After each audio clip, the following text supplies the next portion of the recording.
తీసుకొని క్లాస్ రూమ్లో ఉన్న ఒకరు చదువుకోలేకపోతే వాళ్ళని హెల్ప్ చేయడం, అదేవిధంగా స్కూల్లో ఇంకెవరికైనా చిన్న హెల్ప్ కావాలంటే హెల్ప్ చేయడం, అదేవిధంగా మీరు స్కూల్లో క్వశ్చన్స్ చేయడం, పడుకునే ముందు ఒక పేజీ చదువుకొని పడుకోవడం, ఇలాంటి అలవాట్లన్నీ చేసుకుంటే మీరు ఎంచుకున్న గోల్స్ మీరు తప్పకుండా చేస్తారని చెప్పి నేను మిమ్మల్ని అందరినీ కోరుకుంటున్నాను.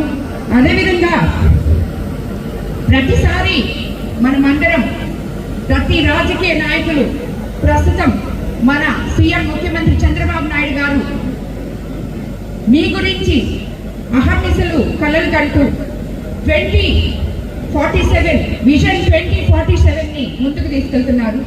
మీకు అందరికీ అర్థమైంది అది ఎవరికి ఉపయోగపడద్దో. రాబోయే మీ తరాల భవిష్యత్తుని దృష్టిలో పెట్టుకొని ఈ 2047 అనే దాన్ని మనం ఏమంతా ముందుకు తీసుకెళ్తున్నాం. దీనికి ముందుగా స్కూల్లోనే మీకు బీజాలు వేయాలని మన విద్యాశాఖ మంత్రి అత్యుత్సాహంతో ఎంతో